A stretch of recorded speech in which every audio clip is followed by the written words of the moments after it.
Ողջույն հարգելիները, շնորհակալություն եմ հայտնում, որ միացաք մեզ Արարատ Աստվածաշունչի առաքելություն։ Մենք շնորհակալ ենք, որ դուք մեզ դիտում եք ամեն չորեքշաբթի եւ ամեն կիրակի օր։ Եվ մեր համար մեծ սիրով ուղղակի մենք բերում ենք խոսքը Տիրոջ եւ նպատակն է եւ մեր առաքելությունն է իհարկե թե ովքեր որ մեզ հետևում են, ծանոթ են, գիտեն, որ մենք սովորեցնում ենք եւ աշակերտում ենք Աստծո խոսքով։ Ուրեմն հարգելիներս այս չորեքշաբթի օրվա սերտողությունը սիրով ձեր համար պատրաստել ենք Առակների գրքից 14-րդ գլուխն ենք ուսումնասիրելու 1-ից 3 համարները։ Ինչպես միշտ բոլորին մենք քաջալերում ենք, որ երբ որ ստանում եք այս պատգամը, իհարկե դուք ամբողջությամբ դիտեք եւ փոխանցեք ձեր մտերիմներին։ Ինչպես ես ամեն մեր թողարկմանը ես քաջալերում եմ բոլորին այս ուղղությամբ, բայց ուզում եմ հատուկ շեշտեմ, որ պարզապես ավետարանության աշխատանքը հատուկ հոգևոր ղեկավարների աշխատանք չի միայն, բոլորիս աշխատանքն է, բոլորս պետք է Աստծո խոսքը կիսվենք եւ ավետարանը կիսվենք մեր հարազատների, մտերիմների եւ մեր միջավայրում։ Իհարկե անհրաժեշտ է դա անել, ինչու, որովհետև եթե մարդ չընդունեց Հիսուսին որպես Տեր եւ Փրկիչ, չապաշխարեց, չփրկվեց, վերստին ծնունդ չունեցավ, դժոխք է գնալու։ Պարզապես կյանքի եւ մահի կռիվ է գնում այստեղ եւ դրա համար մենք բոլորս լրջորեն ենք մոտենում այս աշխատանքին եւ խնդրում ենք, որ դուք էլ նույնպես մտածեք այդ ուղղությամբ եւ ձեր պարտականությունը կատարեք։ Հիմա եկեք մի բան մեր գլուխները խոնարենք, աղոթենք ու անցնենք սերտողությանը։ Հայր Աստված, մենք շնորհակալ ենք, գալիս ենք մենք Հիսուսի մեծ սուրբ անունով։ Ուղղակի խնդրում ենք Տեր, որ այսօրվա սերտողությունը թող Սուրբ Հոգին մեզ դասավանդի սովորեցնի եւ աղոթում եմ մեր բոլոր ունկնդիրների եւ դիտողների համար։ Աղոթում եմ նրանց առատորեն օրհնես, զորացնես եւ Տեր խնդրում եմ, որ բոլորիս աշակերտես քո խոսքերով։ Աղոթում եմ այսօրվա սերտողության համար, որ դու առաջնորդես եւ աղոթում ենք այս ամենը քո Սուրբ անունով Հիսուս, ամեն։ Հարգելիներս, այս օրվա սերտողությունը վերնագիրն է մեղքը քաղցկեղի պես վարակիչ է։ Ուրեմն Աստծո խոսքը սովորեցնում է մեզ, որ մեղքը քայքայող հատկություն ունի այն աստիճանի, որ կարող է նաև լուրջ հետևանքներ ունենալ մեր կյանքում, թե լինի մարմնական, թե հոգևոր եւ այլն։ Երբ որ կյանքը տալիս ես Հիսուս Քրիստոսին եւ քո Տերն է դառնում Աստված, պարզապես նրա ձեռքն է քո կյանքի վրա։ Աստծուն հետևողը նոր մարդ է համարվում եւ նրա բոլոր վարքերը Տիրոջը պետք է նմանվի։ Իհարկե ժամանակ է տևում, որ այսքանը կատարվի, բայց իմացեք, որ այդ վերափոխման ընթացքը լինելու է եւ լինելու պես եւ ընթացքին, այսինքն կախվածա ձեզանից, կախվածա մեզանից, թե թույլ կտանք Տիրոջը, որ նա գործի մեր կյանքի մեջ։ Եվ Առակների գիրքը ասեմ ձեզ եւ մեր բոլոր անցյալ թողարկումներին եմ նույնը ասը, բայց մի հատ արժի շեշտել, որ Առակների գիրքը անհրաժեշտ է մեր համար։ Եթե մենք ապրում ենք հավատքի կյանքի մեջ եւ քայլում ենք հավատքի կյանքի մեջ, անհրաժեշտ է, որ մենք Տիրոջից խնդրենք իմաստություն։ Գիտեք, շատերը սխալվում են եւ իրենց թվում է, որ հետևելով Հիսուսին կարող են իրենք ապրել այլ ձև, այսինքն նկատի ունեմ, կարող են իրանք միամիտ լինել, բայց միամտությունը մեր Տերը չի խրախուսում։ Հենց հակառակը Տերը խրախուսում է մեզ, որ մենք լինենք խորագետ եւ ոչ թե միամիտ, չմտածող եւ պարզապես իմաստություն չունենանք, սխալ քայլեր, սխալ խոսքեր, սխալ վարքեր, շփումը մեր թե եկեղեցու մեջ, թե եկեղեցուց դուրս լինի ոչ Տիրոջը վայել։ Ու իհարկե խոսքը մեղքի մասին էլ չի։ Կարող է մի բան մեր մտքում գա, մեր բերանից դուրս գա, որ այդ պարզապես այդ զտումը չլինի մտքի եւ թե այդ ուղեղի մեջ ինչ միտք է տեղի ունենում եւ այդ զտումը չլինելու պատճառով ասենք մի բան, որ կարող է լուրջ հետևանքներ ունենա։ Ու մենակ խոսքերը չի, վարքերն է, մտածելակերպն է, ամեն ինչն է։ Եվ այսպես մենք Տերը մեզ կանչում է, որ ապրենք ավելի իմաստուն, ավելի ծանր, ավելի զգոն ձևով հավատքի կյանքը։ Եկեք հիմա 1-ից 3 համարները կարդանք, համար առ համար կուսումնասիրենք։ Ուրեմն սկսենք հենց առաջի հերթին առաջի համարից 14-րդ գլուխ։ Գրում է. իմաստուն կինը շինում է իր տունը, իսկ հիմարն էլ ձեռքերով քանդում է այն։ Հարգելիները, սա ինչի մասին է խոսում։ Գիտեք, որ այս կյանքում, ինչպես որ մենք սովորեցրել ենք, արդարն է, հավատացյալը, եւ անարդարը, որը ոչ հավատացյալն է։ Անձ, որը Հիսուս Քրիստոսին ընդունում է որպես Տեր եւ Փրկիչ, ապրում է Հիսուս Քրիստոսով եւ իսկապես վերափոխված է Տեր Հիսուսով, վերստին ծնունդ ունեցող անձնավորություն։ Իսկ հակառակ դեպքում մենք ունենք անձնավորություն, որը հավատացյալ չի, որը Տիրոջը չի ճանաչում, ապաշխարած չի, վերստին ծնունդ չունի։ Հիմա առաջի հերթին մենք այդ տարբերություններն ունենք երկու, բայց հնարավոր է, որ հավատացյալն էլ, արդարն էլ նույնիսկ ձախողի, այո, եւ ինչն է կարևոր։ Կարևորն այն է, որ իմաստություն ձեռք բերի։ Իսկ այս անիմաստ, անմիտ հիմար կինը ով է։ Այն անձնավորությունը, որ իր ձեռքով, ինչպես Սուրբ Գիրքն է ասում, իր տունն է քանդում։ Գիտեք, այս մարդիկ այնպիսի մարդիկ են, որ բերանները բացում են, խոսում են առանց մտածելու եւ առանց մտածելու, թե ում հետ են նաեւ խոսում, չեն հասկանում ինչ վտանգներ են իրենց կյանքում եւ իրենց ընտանիքի վրա բերում։ Այսպիսի կանայք իրենց ամուսինների մասին են բողոքում, ստեղծում են խառը շփոթ վիճակ, օրինակի համար հարազատների եւ բարեկամների եւ խնամիների միջև։ Այսպիսի անձնավորություն ինքը ուղիղ իր քայլերով, իր անխել քայլերով, իր տան կործանումն է բերում։ Կամ նույնիսկ կարող է լինի այնպիսի կին, որ անառակ կին է եւ շնությամբ է զբաղվում եւ այլն եւ այլն։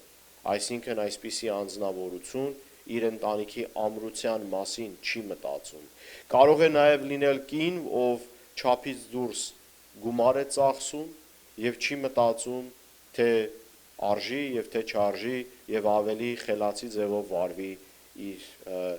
փողի հետ։ Բոլոր այս օրինակներով եւ կարելի է ասել ավելի շատ օրինակներ կարող ենք տալ, բայց սահմանափակվենք այս օրինակներով, ասեմ, որ անհրաժեշտ է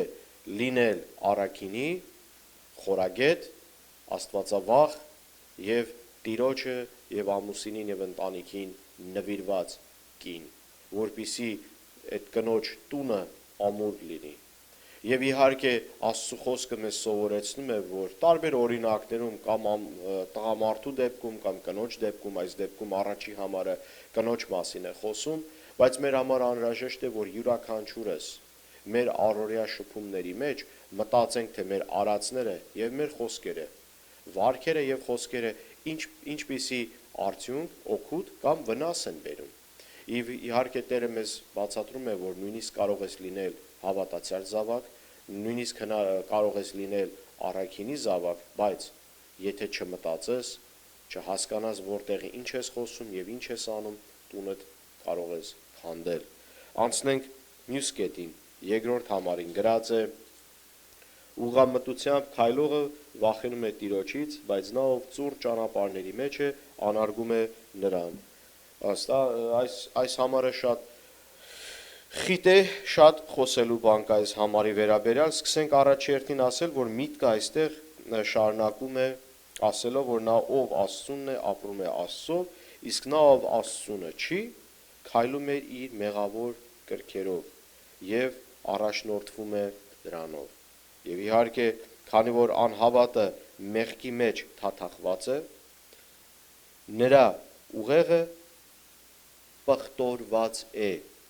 Նամակ Հռոմեացիներին առաջի գլուխ 28 համարի մեջ Պողոս առաքյալը սովորեցնում է, որ նրանք, ովքեր որ մեղքի մեջ են, քայքայման են ենթակա։ Նույնիսկ իրենց մտքերը, որտեղ այստեղ գրված է Աստված նրանց մատնեց անարգ մտքերի։ Մարդը կամ մարդ արարածը նա Էդեմի պարտեզում, այսինքն պարտեզից սկսած, Աստծուն միշտ մերժել է եւ իրեն Աստծու տեղը դրել։ Այս հպարտության մասին է սովորեցնում Աստծու խոսքը։ Եվ եթե նորից մենք անդրադառնանք մի պահ այս համարի վրա, որտեղ անհրաժեշտ է, որ նորից կարդանք եւ շեշտը դնենք կոնկրետ այս կետի վրա, որ հասկանանք ուղղամտությամբ քայլողը եւ ոչ թե ծուռ ճանապարհի մեջ գտնվողը, եւ ծուռ ճանապարհի մեջ գտնվողը նույնիսկ ինչ է անում, անարգում է։ Փաստորեն ոչ միայն սխալ ճանապարհով է գնում,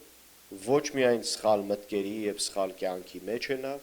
այլ նաեւ անարգում է ճշմարտությունը, բայց ուղղամտություն ունեցողը ճիշտ քայլի վրա, ճիշտ մտադրությամբ, ճիշտ հոգևոր վիճակում գտնվող անձնավորությունը ուղիղ ճանապարհի վրա է քայլում Տիրոջ հետ։ Իսկ նա ով քայլում է Տիրոջ հետ, փնտրում է մի քանի կարևոր բաներ։ Առաջինը հարաբերությունը հստակ լինի Տիրոջ հետ, աղոթքը, պաշտամունքը, գոհունակ լինելը եւ Տիրոջից խնդրել իմաստություն, որպեսզի բոլոր քայլերը խորագետ մտածված, ճիշտ եւ իմաստուն քայլեր լինեն, նույնպես եւ խոսքերը։ Բայց երբ որ նա ով ապրում է մեղքի մեջ, նրա միտքը գրեթե քայքայված վիճակում է։ Եվ ինչպես որ տեսանք նոր Պողոս առաքյալի գրածը նամակ հռոմեացիներին առաջի գլուխ 28 համարի մեջ, որ գրած է Աստված նրանց մատնեց անարգ մտքերի։ Ուրեմն տեսեք, մեղքի մեջ գտնվողը ամեն տեսակի ահավոր խայտառակ մտքերին ենթակա անձնավորություն է եւ ուղեղը քայքայման է ենթակա։ Եվ սա մենք տեսնում ենք բոլոր տեսակի աննորմալություններին այսօրվա, դե իհարկե որ նստենք թվենք շատ կլինեն, բայց արդեն ինձ թվում է հասկանում եք խոսքը ինչի մասին է, ամեն տեսակի այլասերվածության, ամեն տեսակի պղծության եւ պարզապես այդ ամենը մեղքի հետևանքն է։ Դրա համար մենք քաջալերում ենք, որ մեղքը թողեք եւ անցնեք Տիրոջը, հավատաք Աստծուն, քանի որ Տերն է մեզ մաքրում եւ սրբում եւ սրբագրում եւ պարզապես տեսեք ինչ է կատարվում։ Երբ որ մենք ընդունում ենք Հիսուս Քրիստոսին, մենք դառնում ենք նոր մարդ, իսկ այդ նոր մարդը ապրում է եւ քայլում է Տիրոջ հետ։ Եկեք հիմա վերջի համարը ուսումնասիրենք, երրորդ համարն է գրած է հիմարի բերանում գոռոզության գավազան կա, բայց իմաստունների շրթունքները պահում են նրանց։ Տեսեք, նորից նույն հասկացողությունն է, գոռոզություն, հպարտություն, մեղքի աղբյուրը, դա է, երբ որ մենք մերժում ենք Տիրոջը եւ մեզ դնում ենք Աստծու տեղ։ Նույնը եւ ավելի մանրամասն միտքն է արտահայտում երրորդ համարի մեջ եւ Աստծու խոսքը բացատրում է, որ մեղքի հետևանքը մահ է, որովհետեւ ոչ փրկվելու ես մեղքով եւ անապաշխարած անձնավորությունը պարզապես չունի Տիրոջը ու հետեւաբար երբ որ մենք նայում ենք այս համարները, երբ որ գրում է նրա բերանի մեջ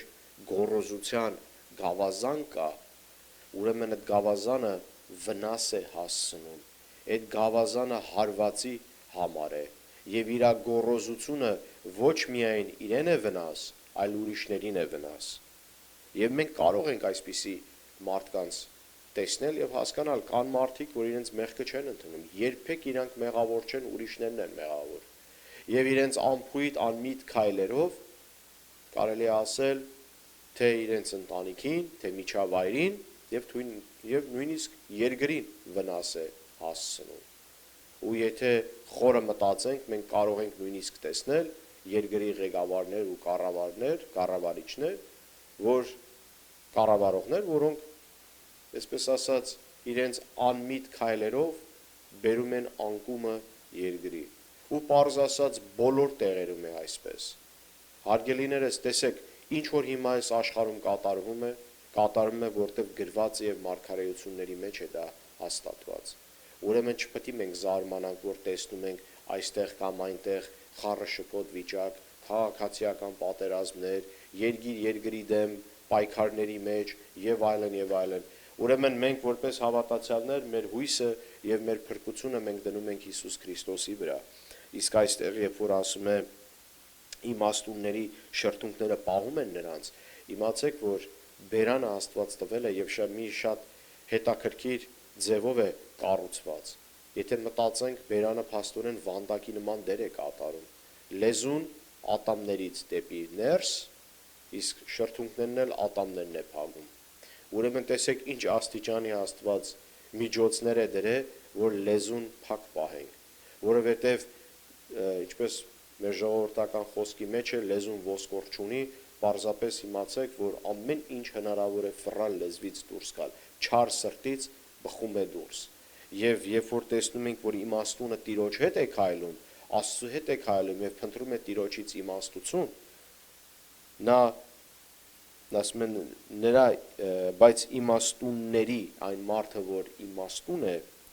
նրա շրթունքները պահում են նրան, որպեսզի չանցնի ինքը քայքայման եւ ինքնակործանման, բայց նա ով հիմար է, նա ով իմաստուն չէ,